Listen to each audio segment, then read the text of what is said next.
c'est parti. Donc, j'ai appelé ça catégorie pour commencer. Et ben, je vais regarder l'heure qu'il est, 10h47. Déjà, je vais définir ce que c'est que les catégories. Catégorie. Alors, donc, une catégorie. Oh, ça fait bizarre de faire ça comme ça. Définition. Une catégorie. Une catégorie C. C'est la donnée.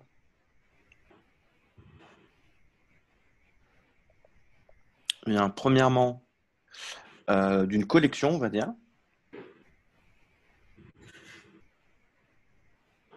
Donc, une collection, c'est un peu comme un ensemble, sauf que c'est pas un ensemble. Enfin, ça peut être un ensemble. Comme On une appelle ça. famille ou pas? En fait, le problème, si j'avais dit un ensemble ici, Bah, ça aurait été. tu peux pas répéter les éléments dans l'ensemble, non? Ah oui, alors non, c'est pas ça le problème. Le Ah bon. problème, la différence entre ensemble et collection, c'est que ensemble, c'est un objet de la théorie des ensembles, et collection, c'est un ensemble, mais au sens intuitif. Par exemple, on ne peut pas parler de l'ensemble de tous les ensembles, ça n'existe pas, mais en revanche, on peut parler de la collection de tous les ensembles. D'accord. Donc, si tu veux, ensemble, c'est un terme mathématique, et Mhm. collection, c'est un terme un peu pas mathématique. D'accord. On pourrait ici, en fait, il y a une catégorie qu'on a très envie de considérer, qui est fondamentale, c'est la catégorie des ensembles. Mhm. Donc, les objets sont les ensembles, et les flèches sont les applications entre ensembles. Donc, Mhm. ça veut dire que si on cherche à formaliser la catégorie des ensembles dans ce setting, eh ben, il faudrait qu'on ait pour ob de C, hein, ob c'est pour objet, il faudrait qu'on ait l'ensemble de tous les ensembles. Et ça, tu sais que ça n'existe pas. Donc, du coup, on est obligé de trafiquer différemment. Alors, il y a plusieurs façons de Alors, juste, premièrement, c'est des questions qui personnellement m'intéressent pas trop. Pour moi, c'est des détails d'implémentation, et c'est très lié au paradoxe de la théorie des ensembles. D'accord. Donc, ce qu'on peut faire, c'est soit on fait comme ça, on dit que c'est une collection ob de C, la collection de C, dont les objets sont appelés dont les éléments sont appelés les objets de C.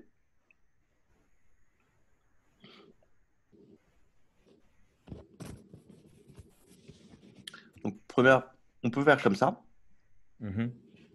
La deuxième chose, alors, je vais terminer la définition, puis je t'expliquerai comment on peut faire si on veut être vraiment exact. Parce que là, d'une certaine façon, une collection, on ne sait pas ce que c'est, etc. Et deuxièmement, eh bien, pour tout, pour tout couple d'objets de C, que je vais noter par exemple, comment je pourrais les noter, les objets allez, je vais noter XY. On se donne aussi un ensemble qu'on va noter homme indice C de XY. Ok. Voilà, on se donne ça. Et les éléments. Donc là, en revanche, est-ce que ici c'est un ensemble également?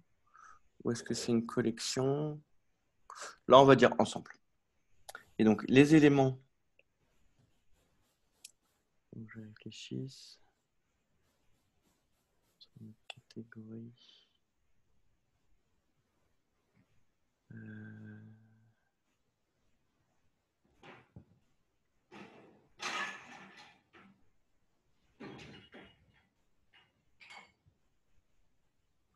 Bon, je vais pas rentrer. Je vais pas. En fait, là, j'étais en train de me poser la question, est-ce que ici c'est ensemble ou est-ce que c'est collection? Mais bon, on s'en fout en pratique, donc c'est pas grave. Et les éléments de cet ensemble-là, donc home, là, home XY, c'est comme pour homomorphisme, et donc sont Mhm. appelés les morphismes. avec les morphismes de X dans Y.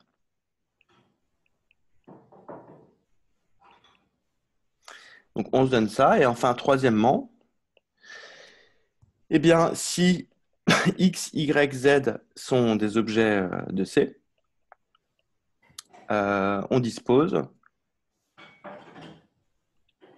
d'une application de composition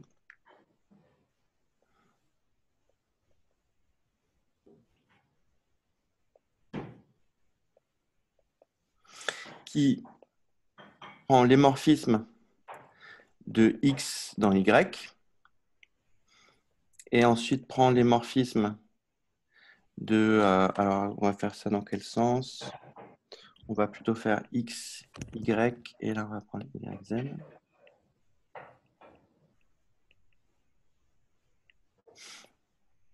Voilà. Et va dans les morphismes de X dans Z. Et donc, si je prends une flèche G et une flèche F, j'ai un résultat qui est noté F rangé. Voilà. Dite de composition. Et on a ça. Ensuite, on a aussi un élément distingué.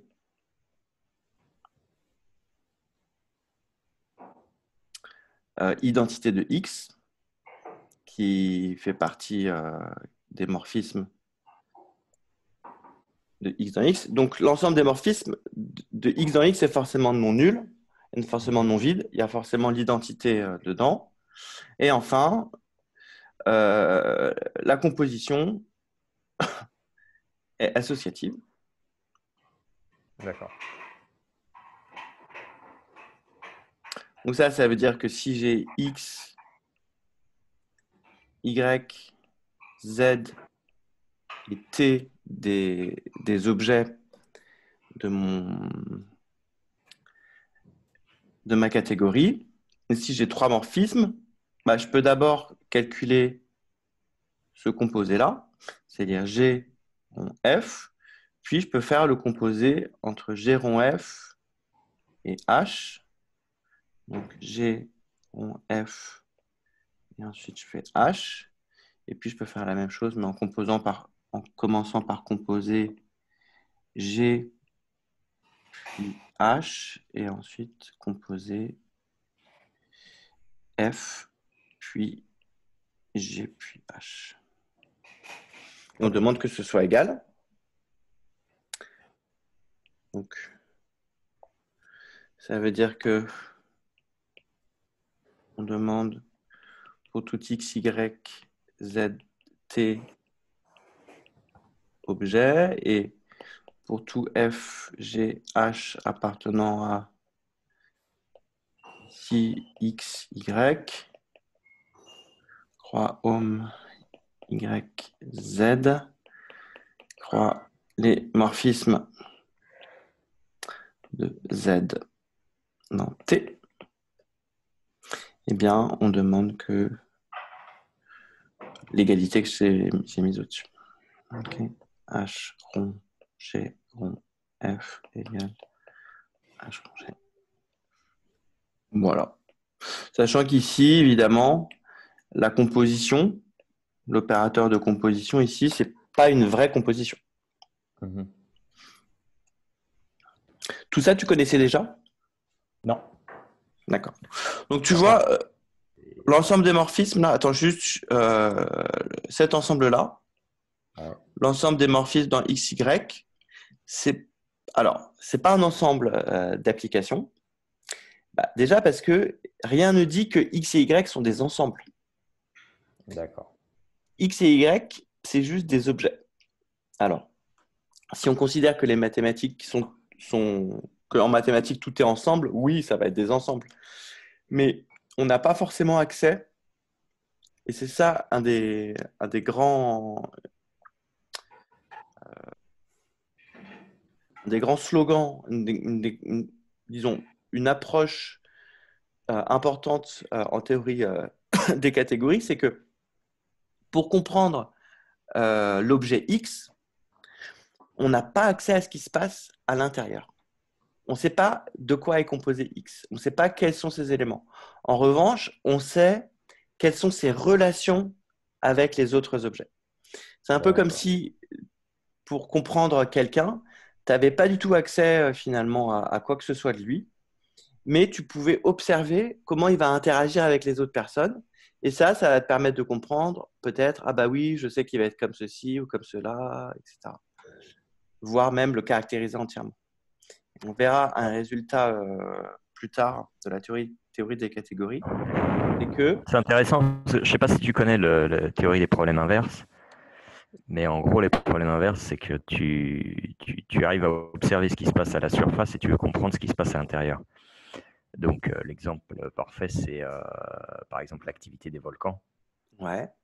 Tu arrives juste à mettre des sondes à l'extérieur et en fonction de ces observations, tu veux ramener ce qui s'est passé à l'intérieur. Donc, en fait, tu t'imagines, tu as une fonction dont tu ne peux avoir que les observations et tu arrives à en déduire un peu ta fonction. Donc ça me fait un peu penser à ça, cette histoire. C'est vrai. Ouais. Il y a cette idée, effectivement, que Voilà, ouais. C'est un peu ça, ouais. Tu n'as pas accès à l'intérieur de l'objet et tu as accès, en revanche, à sa surface ou à la façon dont il va interagir avec les autres objets. Ouais. Donc, en fait, alors, voilà. Donc, je te fais la remarque juste à l'oral parce que c'est vraiment des détails et puis que moi, je trouve pas ça très intéressant. C'est que ici, au lieu d'une collection, on aurait pu donner un ensemble. À ce moment-là, il va falloir utiliser, et c'est quelque chose qui a été développé par Grothendieck, les univers de Grothendieck.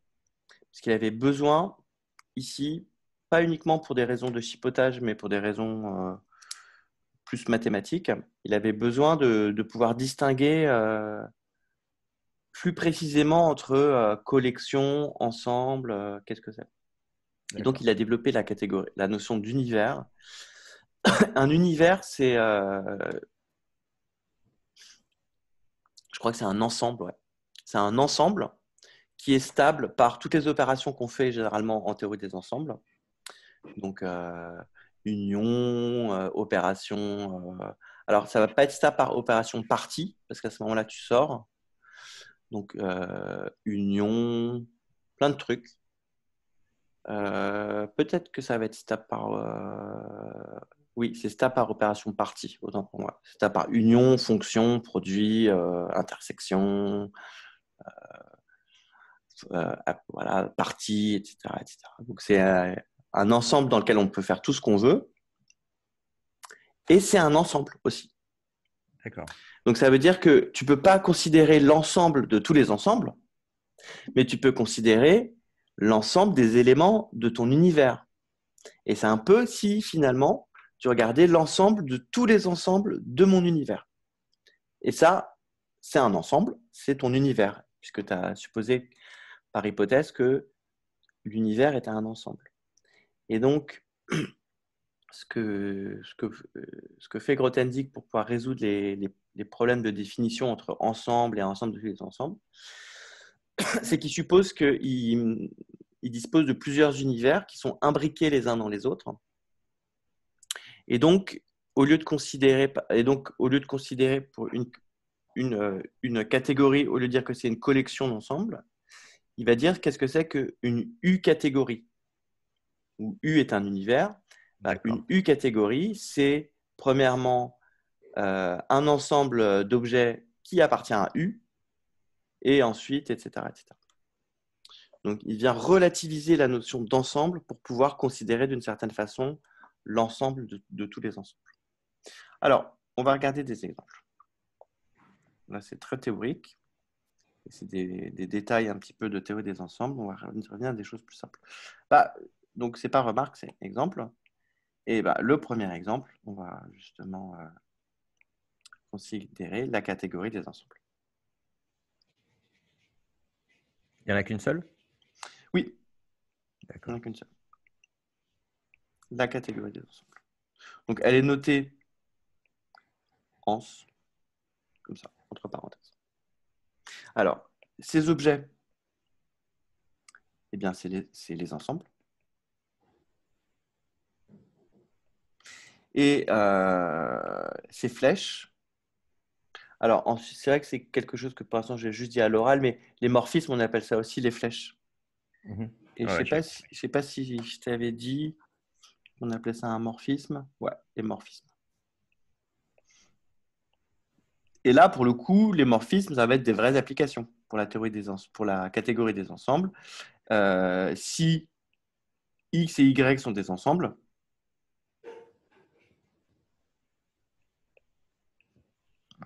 si X et Y sont des ensembles, eh bien, tout simplement, euh, on pose. Donc, on a besoin de définir les objets. Donc, ça, c'est les ensembles. Et tu vois que l'ensemble de tous les ensembles, ça n'existe pas, mais la collection de tous les ensembles, oui, je comprends ce que c'est. Et donc, les morphismes, deux morphismes entre deux ensembles, bah, ça va juste être deux applications. D'accord. Donc, ce qu'on peut noter, par exemple, y puissance x. Moi, j'aime pas trop cette notation. La notation que j'utilise souvent, c'est celle-là. Voilà, ça c'est la catégorie des ensembles. Est-ce que quelque chose d'autre à en dire? Bah, là, et la composition, bah, c'est la composition. La composition, OK. Et bah, on compose les flèches. Catégorie des ensembles. Alors, est-ce que tu as des questions là-dessus? Du coup, non, mais enfin, pas exactement là-dessus, mais du coup, si tu prends X et Y des groupes, Mhm. euh, est-ce que tes flèches, c'est forcément des morphismes de groupe? Ou est-ce que ça Dans la peut être... catégorie des ensembles? Bah non, parce que c'est juste Tu une peux avoir des application applications qui ne sont pas des groupes, qui ne sont pas des morphismes de groupe. complètement. Par exemple, la D'accord, multiplication à gauche par un élément, ça va d'accord, donner une bijection. d'accord, C'est-à-dire que dans la catégorie des ensembles, on ne voit que la partie ensemble. d'accord, On ne voit pas du tout la partie groupe. Mais d'accord. on a une autre catégorie qui s'appelle la catégorie des groupes. Alors, on va tout de suite la prendre. La catégorie des groupes. Bon, bah, elle est notée comme ça. Groupe, GRP. Et alors, ces objets, bah, c'est les groupes. Pas forcément abéliens. Et ces morphismes, bah, c'est les morphismes de groupe. D'accord. C'est-à-dire que si G et G' sont des groupes, donc là, on peut s'amuser à écrire appartient à objet groupe, comme ça, si on veut. Allez, on va mettre toutes les parenthèses. Eh bien, on pose que les morphismes de G dans G' dans la catégorie des groupes, bah, c'est les morphismes de groupe. Égale les morphismes de groupe.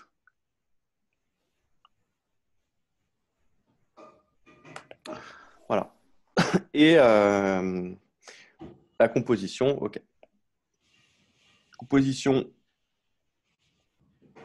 je vais mettre OK. En particulier, ça vient quand même du fait que, pardon, la composée de deux morphismes de groupe est encore un morphisme de groupe. OK, donc ici, je reviens. J'en dis pas trop plus. Donc la catégorie des groupes. Donc là, c'est. Alors, maintenant, on va continuer. On va regarder la catégorie des espaces topologiques. D'accord. Alors, à ton avis, ça va être quoi les flèches?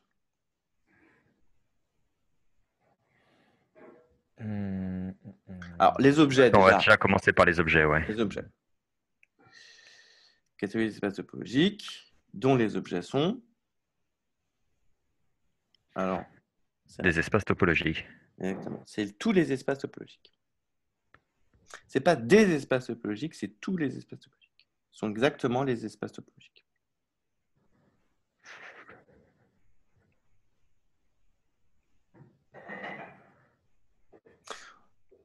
Voilà. Et les morphismes, Bah, du coup, tu vas pas avoir de morphisme entre les topologies elles-mêmes. Donc, c'est quoi? C'est des applications entre les espaces? ouais, c'est-à-dire que deux objets, attention, ici, c'est pas je me fixe un ensemble et je regarde les différentes topologies dont je peux munir cet ensemble. Ici, je fais varier en même temps l'ensemble et la topologie. Bien sûr, ouais. Donc, ça veut dire qu'un objet, c'est un couple Ouais.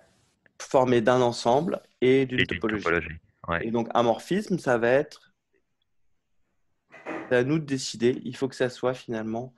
Alors, à ton avis, est-ce que tu vois un petit peu ce qu'on va prendre? Le truc le plus simple, en fait. Bah, je prendrais bien des applications d'un espace à un autre, mais ça ignore la topologie. Ouais. Mais alors, en fait, on va prendre les applications continues, tout simplement. Oh, Les d'accord, morphismes égale les applications continues. d'accord. Une application continue. Ok, et donc, un morphisme entre deux espaces topologiques, c'est une application continue, tout simplement. D'accord. Alors, on va voir, on va continuer. On peut prendre la catégorie des anneaux. Euh, bon, je vais toujours les prendre commutatifs unitaires ici, mais Forcément, on aurait pu prendre les anneaux quelconques. sinon ça serait pas des anneaux. Voilà.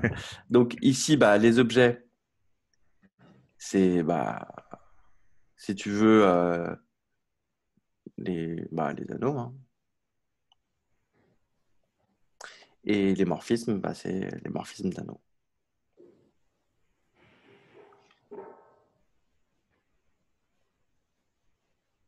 Donc ici, ça marche parce que bah, la composée de morphisme d'anneaux est un morphisme d'anneau.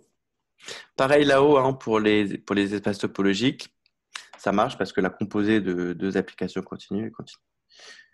On note comme ceci A de n la catégorie. Donc on a déjà catégorie des anneaux, on a les espaces topologiques.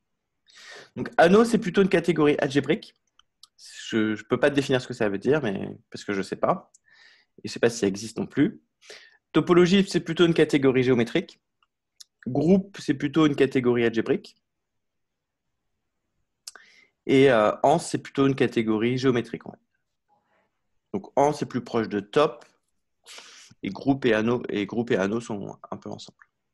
D'accord, donc si de façon approximative, dans ta tête, il y a des catégories qui sont soit algébriques, soit géométriques. Ouais, un petit peu. Et il n'y en a pas qui sont analytiques. Non. D'accord. Alors, est-ce que tu as d'autres exemples qui te viennent là ou des trucs que tu as Ouais. proposés? Non, mais je sais pas, tu as fait groupe anneau, donc on va poser la question des corps. Alors, oui, tu peux le faire. Alors, ça a pas beaucoup d'intérêt, D'accord. mais on va quand Polynôme? même le faire. On va regarder ça. Ah, ok.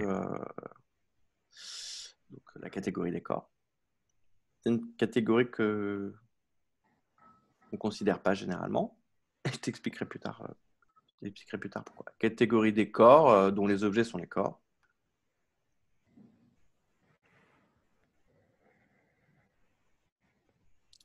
Et les morphismes de corps. Les morphismes d'anneaux. Ouais, parce que les morphismes de corps, du coup, il y a pas beaucoup, ça n'a pas beaucoup d'intérêt, peut-être. Et du coup, tu parles de Je t'expliquerai sous-catégorie ou après. pas? Parce que Ouais, tu parles de finalement, sous-catégorie, ouais. Ouais, tu peux le faire. celle-ci, c'est une sous-catégorie de celle d'avant. Ouais, tout à fait, ouais. C'est une D'accord, sous-catégorie, ouais. d'accord. Sous-catégorie, mais alors, en fait, euh,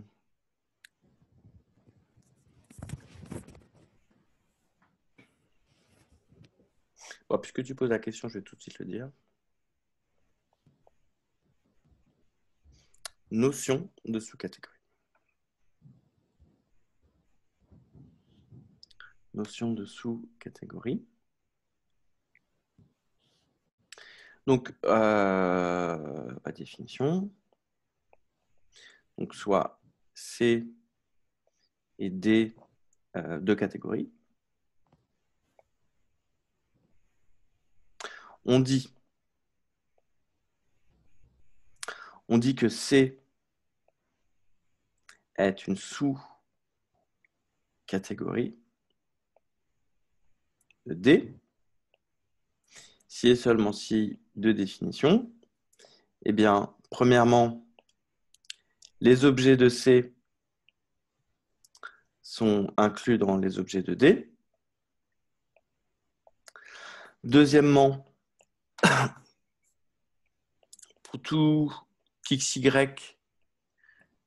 objet de C, on va demander que les morphismes de X dans Y dans la catégorie C soient un sous-ensemble des morphismes de X dans Y vu comme objet de la catégorie D. D'accord. Et j'imagine qu'il nous faut un troisième axiome qui nous dit que la composition est la même. La composition, alors ça serait long à écrire. La composition dans C est la même que dans D.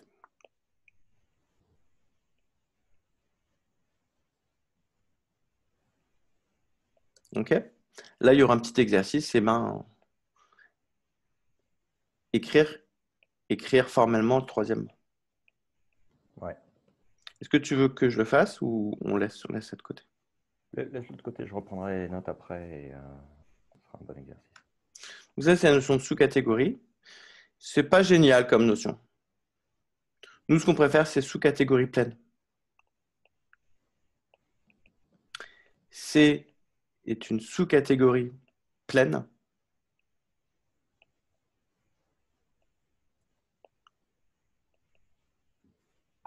de D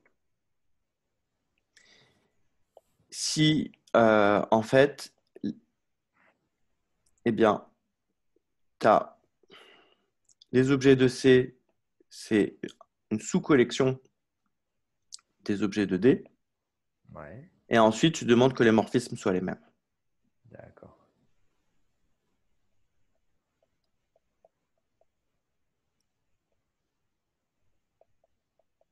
Voilà. Ouais, mais attends, parce que du coup, là, c'est... Ah, ok. Ah, oui. Et ensuite, évidemment, même composition. Ok. Donc, exemple.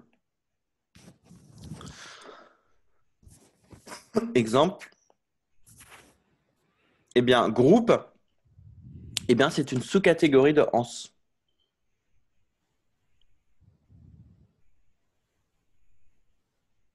D'accord. Mais elle n'est pas pleine. Parce que, bon, alors, ici, quand même,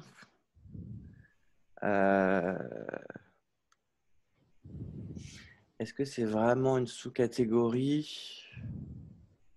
Oh, c'est pas vraiment une Ah, si je le sous-catégorie. regarderai, c'est bien Non, ça. c'est faux, ça. C'en est pas une? Bah non, parce que tu rajoutes une structure sur les groupes. Donc, c'est pas vraiment... Tu vois, sur un ensemble donné, tu peux mettre plusieurs structures de groupe. Ouais. Donc, tu n'as pas une inclusion.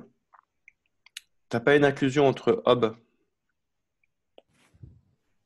Ça, c'est faux. On n'a pas.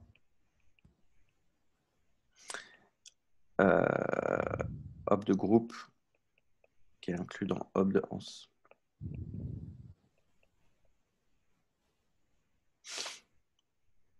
Sur un ensemble donné, je peux mettre plusieurs structures de groupe. Donc, puis même, si tu regardes techniquement, un groupe, c'est pas un ensemble.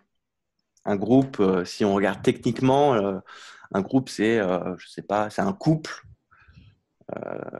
La première coordonnée étant un ensemble et la deuxième coordonnée étant une loi de composition interne vérifiant toutes les actions. Ok, donc ça marche pas. En revanche, par rapport au corps, hein, la catégorie des corps, c'est une sous-catégorie pleine. La catégorie des corps est une sous-catégorie pleine.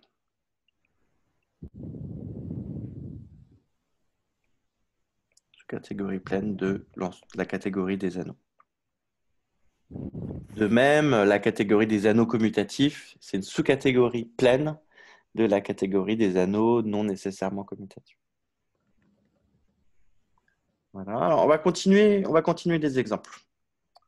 On va continuer les exemples. Est-ce que tu as des questions avant que je Non, commence? c'est bon. Donc, exemple suite.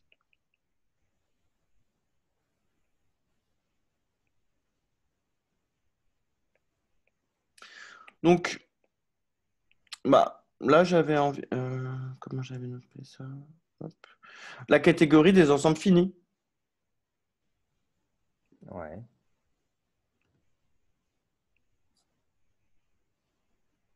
La catégorie des ensembles finis. Noté. On va ans. Puis on va mettre un petit F. Bon, bah, ça, c'est une sous-catégorie pleine de la catégorie des ensembles. Pourquoi pleine? Parce que si je regarde l'ensemble des applications entre deux ensembles finis, et que ces ensembles finis, je les vois comme des ensembles, en fait, il faut voir comment je définis les morphismes de la catégorie ans indice F. Bah, je dis que si je prends deux ensembles finis, X et Y, je pose par définition que les morphismes entre ces deux ensembles, c'est toutes les applications. Donc c'est la même chose que les morphismes entre ces deux objets vus dans la catégorie des ensembles. Mhm. C'est une sous-catégorie pleine de Hans. Voilà. Alors,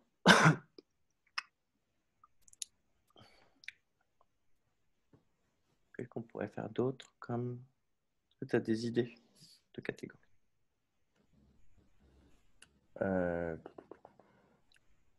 Alors, en continuant avec des ensembles finis, je repense à ton truc entre algébrique et géométrique. Alors, je vais me fixer car un corps. Ouais, on n'a pas parlé de polynômes.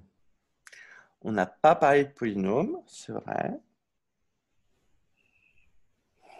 Là, je vois pas trop de trucs avec les polynômes.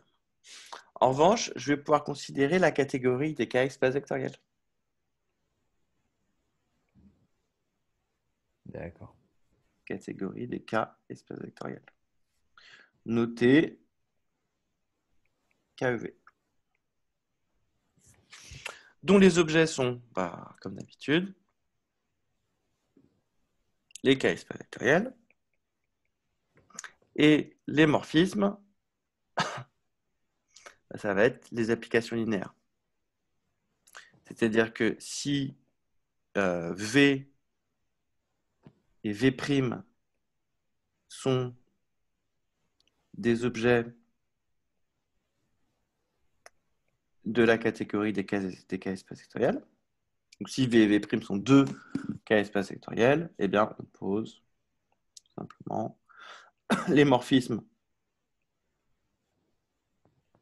entre V et V', c'est évidemment par définition égal à l'ensemble des applications linéaires entre V. Je note ça comme ça, je sais qu'il y a beaucoup de gens qui notent ça comme ça. Égal les applications linéaires.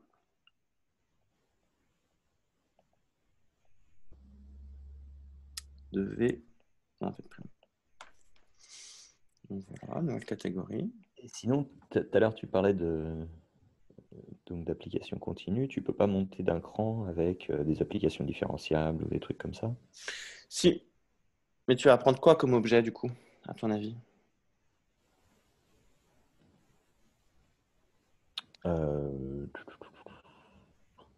On aimerait bien avoir un truc aussi général que les espaces topologiques, mais où les flèches seraient des trucs différenciables. Ouais, des variétés, non? Variété, exactement. Catégorie des variétés.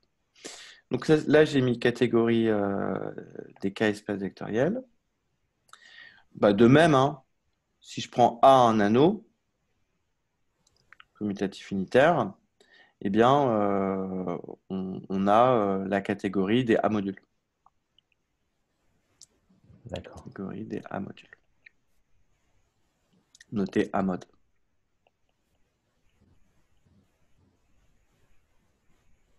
Voilà. Alors maintenant, je peux considérer effectivement la catégorie des variétés différentielles. Catégorie des variétés différentielles.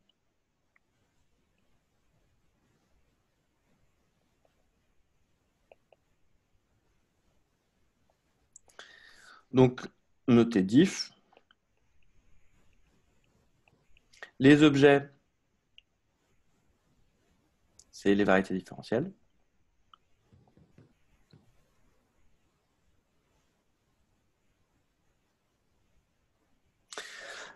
Et les morphismes, c'est Les applications différentes. les applications différentes. Ouais, par exemple. Je crois que j'aurais plutôt envie de mettre les applications c'est infini. Les morphismes sont les applications c'est infini. D'accord.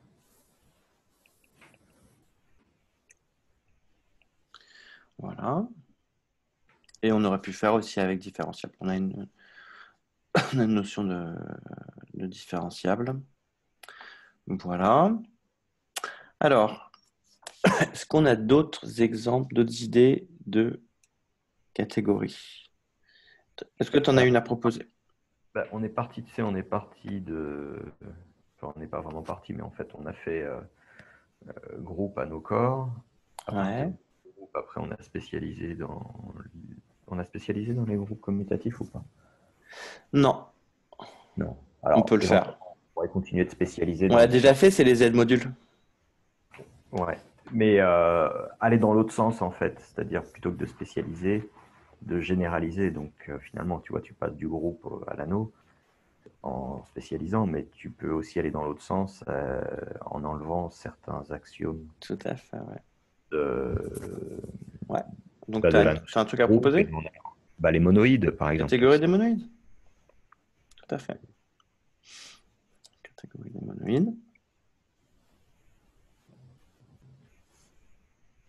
Donc, objet monoïde. Et flèche, bah, morphisme de monoïde.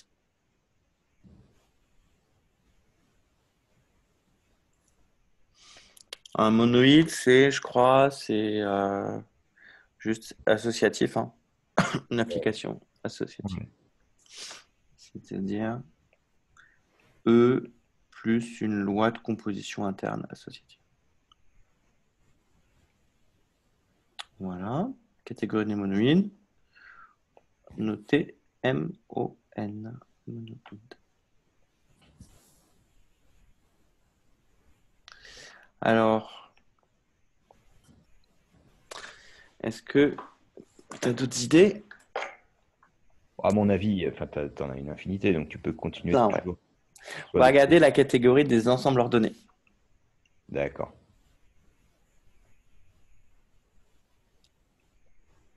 La catégorie des ensembles ordonnés.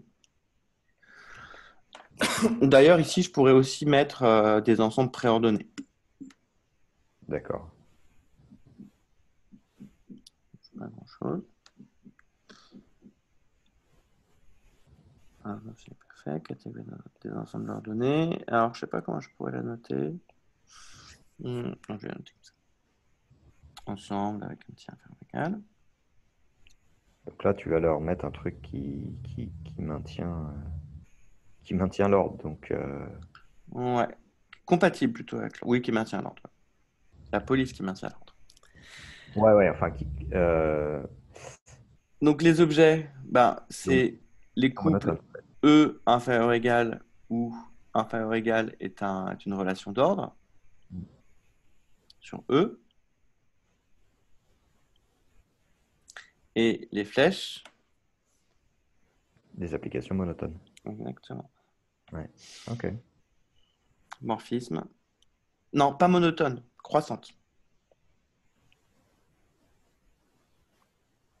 Morphisme, c'est f de grand E dans grand F, tel que x plus petit que E, pardon, x plus petit que y, implique f de x plus petit que f de y. D'accord. Application croissante. Et tu pourrais pas généraliser ça à monotone alors? Bah, la composée de deux applications monotones, Ah. est-ce que c'est monotone? Oui. Oui, oui, oui. Si, ça marchera. Application croissante. Si, ça marcherait. Je ne sais pas pourquoi on ne le fait pas. Mais on pourra peut-être...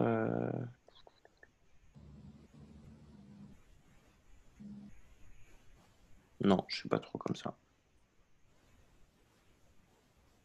Mais tu sais, c'est un peu comme par exemple pour les morphismes de groupe, on aurait pu dire aussi rajouter les antimorphismes de groupe. Ouais. F de xy égale f de y fois f de x. Et à mon avis, quand tu composes deux antimorphismes de groupe, ça fait un morphisme de groupe. Et parce que tu inverses doublement, j'imagine, peut-être. Et quand tu composes un morphisme et un antimorphisme, tu obtiens un antimorphisme. Donc la classe des applications qui sont soit morphisme, soit antimorphisme, elle est stable par composition. Mais on ne le fait pas trop. D'accord. Catégorie des ensembles ordonnés. Alors, qu'est-ce qu'on pourrait voir d'autre comme exemple de catégorie? Attends, ne quitte pas.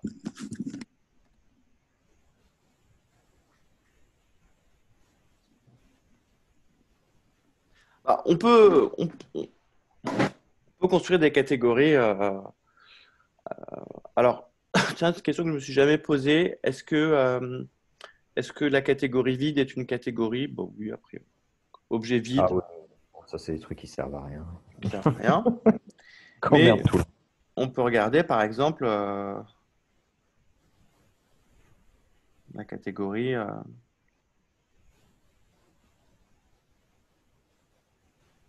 hop. Un objet, une flèche. Un objet, par exemple, que je vais noter étoile. Donc, l'ensemble des objets est réduit à juste étoile. Et je dis que homme de étoile dans étoile, c'est juste égal à identité de étoile. Donc, une seule flèche. Okay. Une sorte de catégorie minimale. Alors, ensuite, je peux regarder deux objets. Je peux regarder... Alors, on peut regarder les catégories avec deux objets.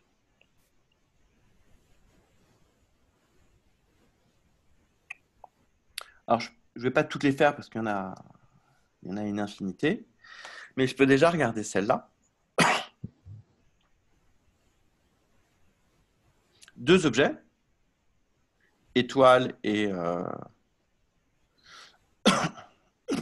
pardon. Étoile comme ça, étoile comme ça. Et juste une flèche là. Une flèche là. Donc, là, elle est, entre guillemets, elle est un peu pas connexe, cette catégorie.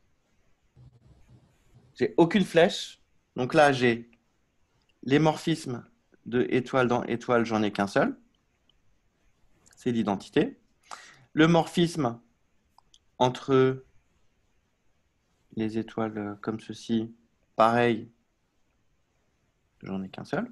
Ici, quand je mets identité, ça ne correspond pas du tout à une application identité. C'est juste que dans les axiomes de la théorie des catégories, je suis censé me donner un ensemble pour chaque couple d'objets.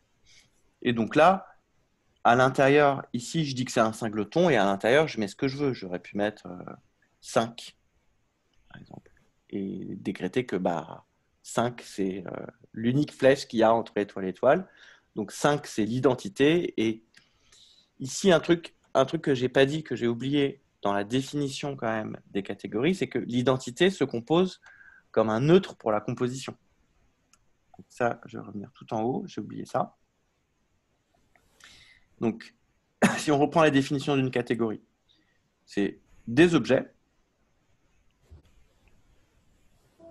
Ensuite, pour chaque couple d'objets, des morphismes, éventuellement vides. Et ensuite, à chaque fois que je me donne trois objets, j'ai la possibilité et que on va dans on dit que les flèches sont composables. J'ai une première flèche F et j'ai une deuxième flèche G. Et ben, on dispose d'une troisième flèche qu'on a composée, qu'on note G rond F. Et en plus, un élément, donc cette loi de composition doit être associative. On dispose d'un élément distingué ici. C'est que si X est un objet, bah, j'ai toujours une flèche de X dans X que j'appelle l'identité de X. Et ce n'est pas du tout une application, hein, c'est un truc abstrait. Cinquièmement, et j'ai oublié de dire, bah, sixièmement, eh bien, si j'ai deux objets X et Y, et que j'ai une flèche petit f de X dans Y, et que j'ai une flèche, et que je considère la flèche identité de X, alors, quand je les compose, ça fait encore F. Donc, je commence par identité de X, et ensuite, je fais F. Ça me fait F, pour tout X et pour toute flèche, et pareil dans l'autre sens. De même, si j'ai X, Y, et la identité de Y.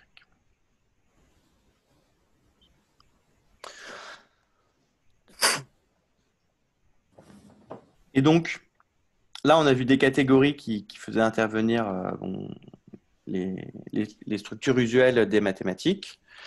Et en fait, là, on regarde des catégories qui sont plus des trucs qu'on bricole à la main, quoi.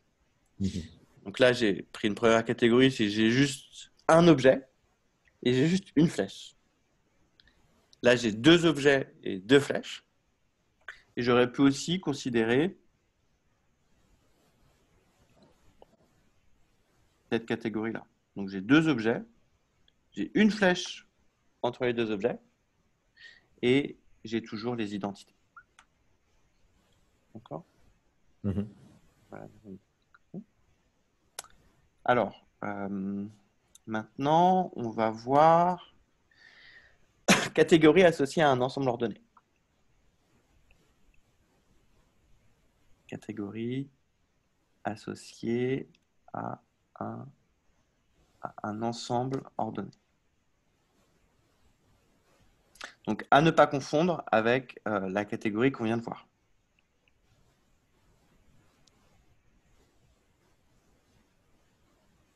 Ne pas confondre avec la catégorie des ensembles ordonnés.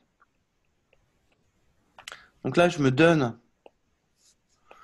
un ensemble ordonné. Donc, soit E, un ensemble ordonné.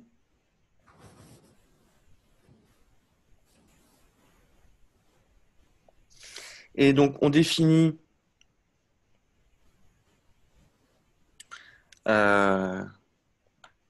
une catégorie C.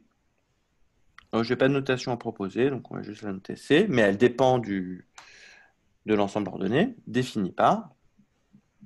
On définit sa catégorie en posant. Eh bien, premièrement, les objets de la catégorie C, ça va être égal à E. Les éléments de mon ensemble ordonné. Et deuxièmement, si je considère X et Y deux objets de ma catégorie, c'est-à-dire deux éléments de mon ensemble, alors on pose les morphismes entre x et y, c'est égal à l'ensemble vide si x n'est pas plus petit que y. D'accord. Et sinon, on pose l'ensemble des morphismes de x dans y égale à un singleton.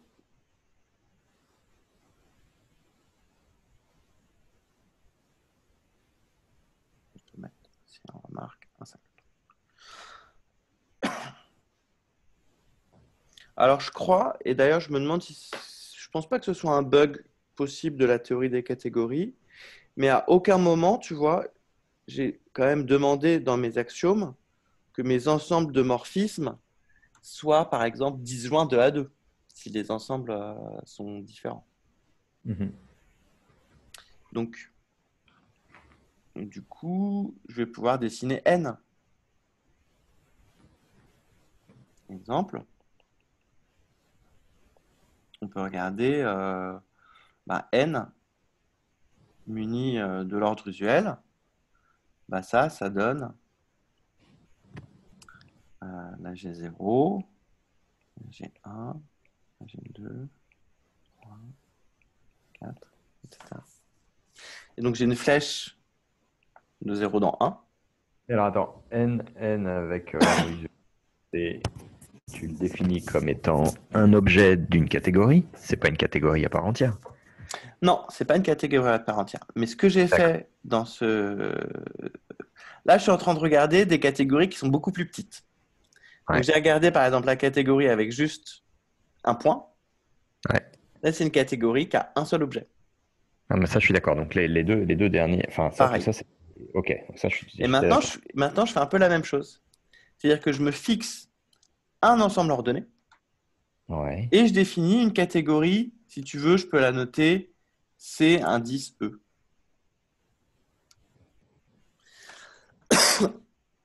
Parce que le n là que tu viens de définir, il peut être Bon, aussi vu comme un objet d'une catégorie. tout à fait. D'accord. Donc là, je ne vais pas le voir comme l'objet de la catégorie des ensembles ordonnés. D'accord. Je vais utiliser cet ensemble ordonné pour fabriquer une catégorie avec cet ensemble. D'accord. Et ça, on peut toujours le faire? Ouais. C'est-à-dire qu'une fois qu'on se donne une catégorie, on prend un objet dans cette catégorie et ça induit en fait une sous-catégorie? Non, pas du tout. Ah, pas du tout. Non, non. C'est vraiment la spécifique aux ensembles ordonnés. D'accord. C'est spécifique aux ensembles ordonnés. Donc N, ça me donne cette catégorie.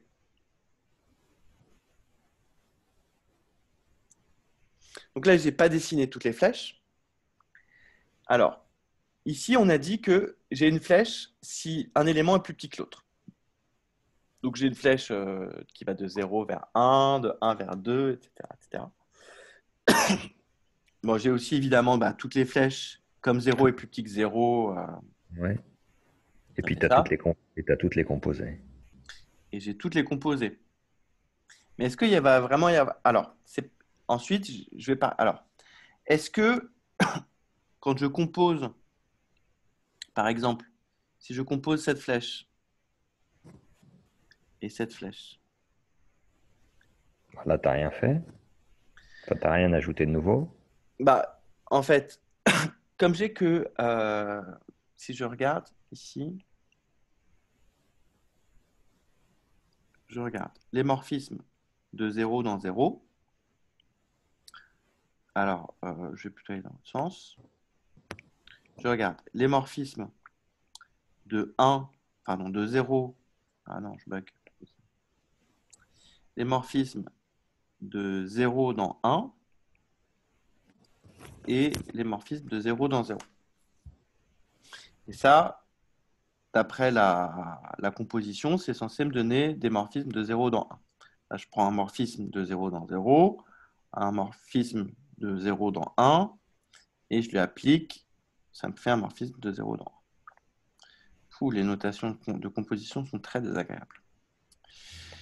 Mais c'est ce que je suis en train de faire là. Mais ici, ça, c'est un singleton, par définition. Ça, c'est un singleton. Et ça, c'est un singleton. Donc, ma composition, je n'ai pas le choix, en fait. Il n'y a qu'un seul élément dans ce produit cartésien, c'est étoile, étoile. Et je dois l'envoyer dans étoile, bah, je ne peux que l'envoyer sur étoile. D'accord. Et donc, cette première étoile, c'est la flèche qui me dit 0 est plus petit que 1.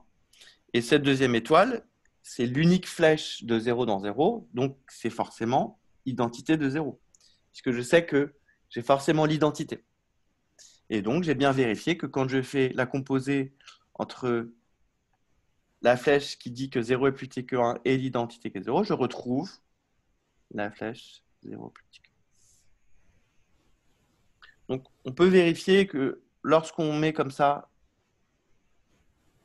lorsqu'on met une unique flèche entre deux objets, si l'un est plus petit que l'autre, automatiquement, ça va bien me vérifier les axiomes d'associativité, de neutre, etc. Puisque je n'ai pas le choix, en fait.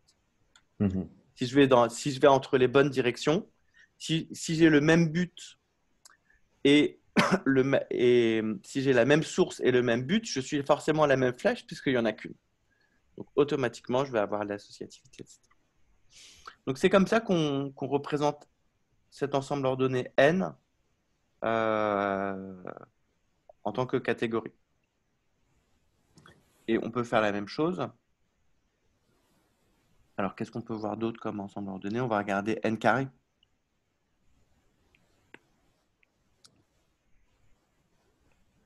On va regarder N carré muni de l'ordre lexicographique. Donc, là, j'ai 0, 0. Ensuite, là, j'ai 1, 0, 2, 0, 3, 0. Là, je vais avoir 0, 1, 1, 1, 2, 1, 3, 1, 2, 1, 2, 2, 2, et enfin 3, 2. L'ordre lexicographique, c'est je regarde d'abord, je crois, la première coordonnée. Ouais. Donc 0, donc, moi c'est comme ça. Ensuite, là, ça va aussi être comme ça. Donc, si les deux coordonnées sont égales, je regarde la deuxième. Alors ensuite, entre 0 et 1, bah là, ça va être comme ça. Donc, ça va être comme ça. Bon, je crois qu'en fait, on va avoir toutes les flèches, à mon avis. Ça, c'est l'ordre lexicographique.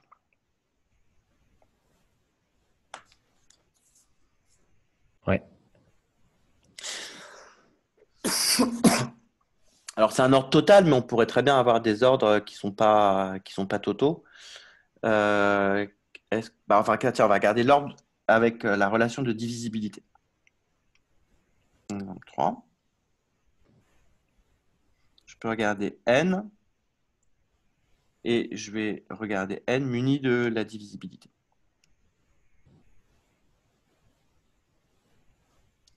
Donc, 0, 1, 2, 3, 4, 5. Attends, je vais en mettre un petit peu plus.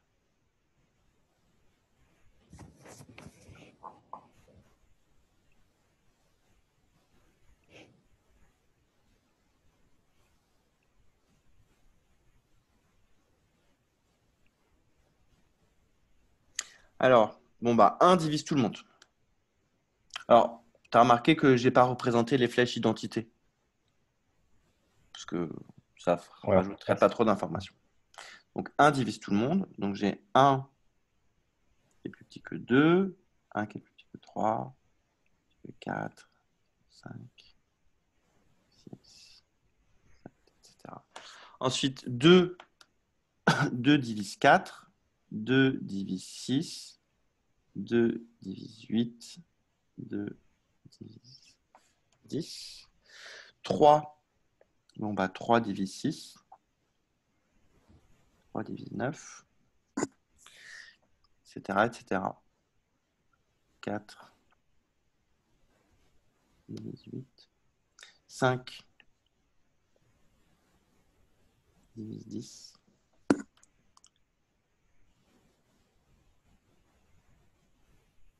Alors, ce qui est marrant, c'est qu'on a en fait 1 divise 0, 2 divise 0,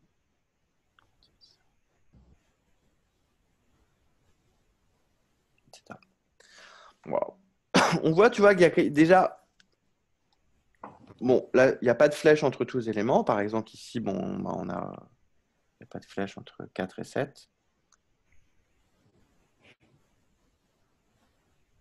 Pas de flèche entre 4 et 7. Et... Là, je suis toujours en train de regarder ces catégories un peu particulières où j'associe une catégorie à un ensemble ordonné. Okay, donc, je suis parti de catégories très générales. En vrai, c'est plutôt ces catégories-là qui vont nous intéresser. La catégorie des ensembles, la catégorie des espaces topologiques, la catégorie des anneaux, la catégorie des ensembles ordonnés, la catégorie des espaces vectoriels, etc., etc. Mais on peut aussi voir les catégories avec un point de vue plus combinatoire, plus théorie des graphes, en fait. C'est de la même façon, bon, je ne suis pas hyper calé en théorie des graphes, mais voilà, il y a un lien très fort entre d'un côté théorie des graphes et enfin, graphes et ensemble ordonné. Et on voit que là, en fait, ça me permet de voir un petit peu un ensemble ordonné comme un graphe, tu vois. Mhm.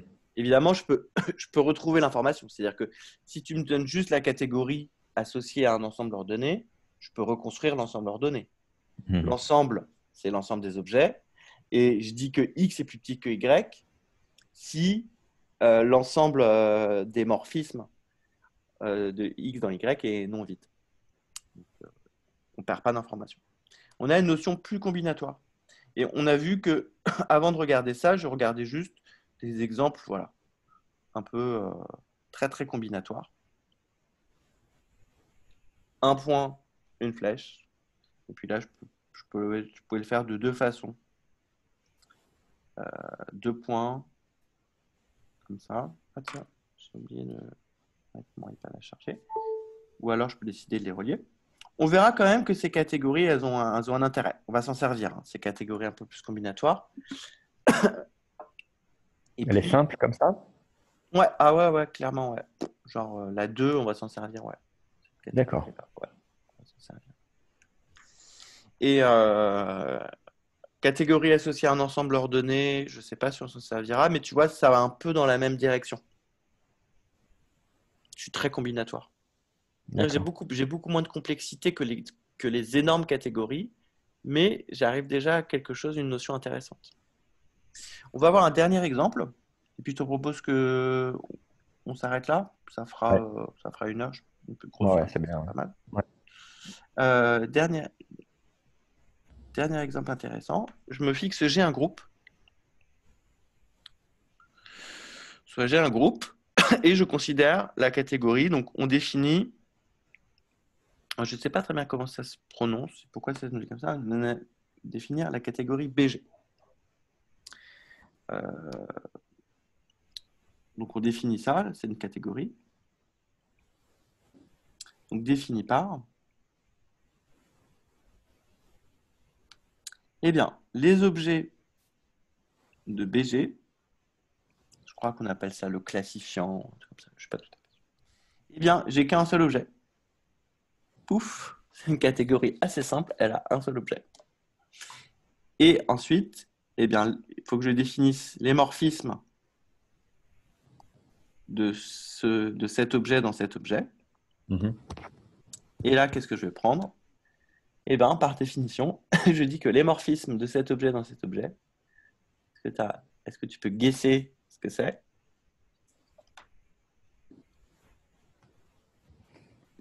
Alors, Il me faut un ensemble. Et sur cet ensemble, je vais devoir définir ensuite plein de trucs, des compositions, des identités, tout ça. pas forcément l'identité déjà. Voilà. Alors, l'identité, c'est ce que j'appelle l'identité, mais ça peut très Ouais, bien ouais. être une étoile. On a vu dans l'exemple précédent, c'était tous mes ensembles de morphismes étaient le même ensemble avec une étoile. Et bien, ici, je donne la réponse, c'est G. Ah, ok. Ouais, Alors, ok. la seule composition que j'ai à faire, c'est des flèches de étoile dans l'étoile. Donc, si j'ai une flèche G de étoile dans l'étoile et une flèche H de étoile dans l'étoile, il faut que je définisse la composée de ces deux flèches. Et Comme la composée de groupe. Ok. voilà. Et donc là, j'imagine que je commence par G et ensuite je fais H. D'accord. Et ça appartient bien à G. Donc c'est bien une nouvelle flèche. Ça appartient à G, c'est une flèche. Ça appartient à G, c'est une flèche. Donc ça, c'est un exemple assez marrant pour dire que on peut en fait dire que l'ensemble des morphismes, ça va être n'importe quel groupe sur un objet donné. Et d'ailleurs, j'aurais pu faire ça pour n'importe quel monoïde, en fait. Ici, j'ai... Bon, je crois que je dois arrêter parce que j'ai plus de batterie sur mon Apple Pencil. Ouais, donc quelques remarques pour terminer. Là, je l'ai fait pour un groupe, mais en fait, j'ai pas besoin d'inverse. J'ai juste besoin de pouvoir composer mes éléments, que ça soit associatif, et j'ai besoin d'avoir un neutre. Donc, au lieu de D'accord. partir d'un groupe, j'aurais pu partir d'un monoïde unitaire. Mhm, mhm. Et j'aurais pu faire la même chose. Donc là, j'ai en quelque sorte un point, un objet, et j'ai des flèches de cet objet dans cet objet, et je peux faire n'importe quel monoïde, ça va marcher. Voilà. Voilà pour les catégories. Peut-être avant de terminer, euh, est-ce que tu as des questions? Non, non, je vais reprendre tout ça. Non, je pense que c'est super clair. Des trucs que je connaissais pas du tout. Là, aujourd'hui, on a juste vu la définition et des exemples.